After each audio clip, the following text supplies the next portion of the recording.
Offensive coordinator Clarence McKinney. Questions for Coach McKinney? Right side aisle, Gabe. Coach, what kind of challenge does that Mississippi State big defensive front present? Yeah, this is probably, I know I say it every week when we're in SEC, but this is probably the biggest defense, not just the front. They're big across the board. You're talking 6'5", 250 linebackers. We don't have D linemen that big, so we got a big challenge ahead of us. Right side in the front, Suzanne. Hey, Clarence, do you know at the top of your head what Mike's yard after catch is, what he's averaging? Just I don't other than know. a whole bunch. Yeah, it's a lot. We don't chart, yards after the catch. It's not really, for us, it's not really a big important stat. We just want them to catch it and get first downs and touchdowns. Individually, Yeah. drops for those guys, yeah. Yeah. Front row, Brent.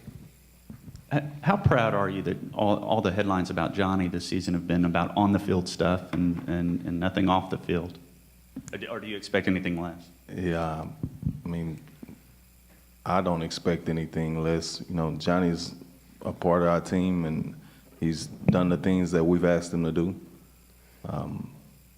I only expected him to do those things. It's what he did on last year, so I don't know.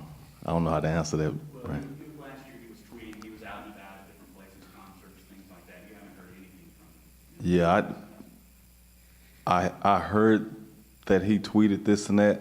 I never saw it or anything. I never pay attention to the Twitter.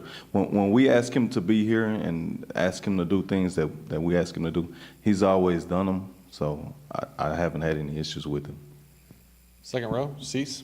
Coach, when you went back, looked at the tape early, it seemed like Johnny was having a rough time hooking up with Mike. Anything you attribute that to, trying maybe too hard to get it to him after Coach said Mike should be a Heisman candidate, or what do you think about that? Nah, Johnny, early in that game, I want to say it may have been a second play, threw a ball to Mike that probably should have been caught. Johnny wanted to go back to Mike and give him another chance to catch a ball. So about the play, the next play, went back to him. I mean, that's just the trust that a quarterback has with a certain receiver.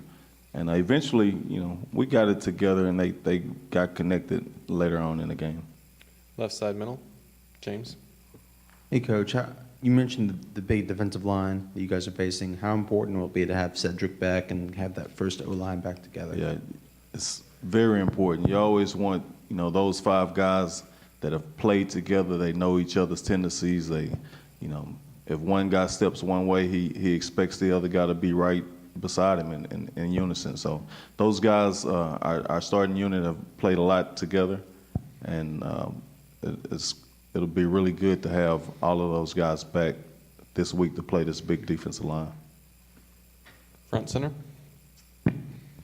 Talked about just a second ago how Johnny really wanted to try and get the ball to Mike after a few drops. It seems like Johnny does that quite often. In the Ole Miss game, there was a mix-up with a penalty and Malcolm Kennedy, and he tries to hit him in the end zone, ball gets intercepted.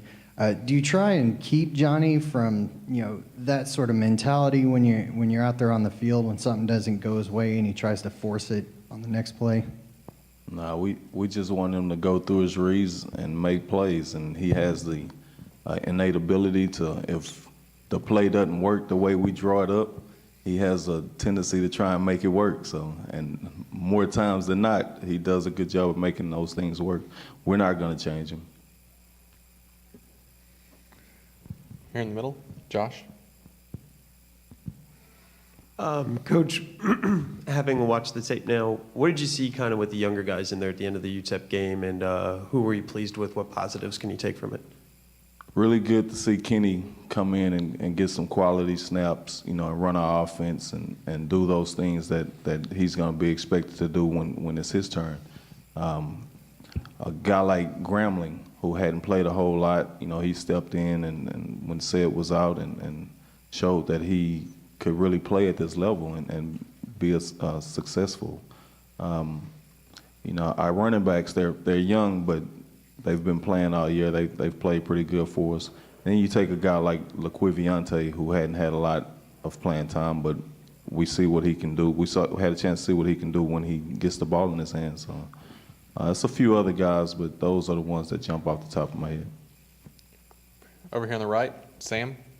You mentioned some of the running backs. How, with seeing what happened to Trey the other day, and then I know other guys have been in and out of lineup with health. Just how valuable has it been to have the number of options that you do in the backfield?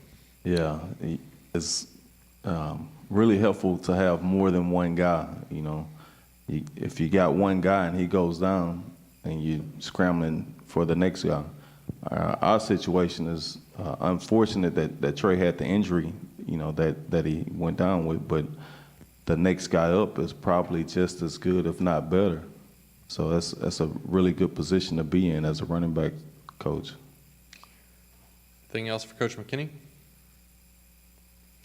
Thanks, Coach.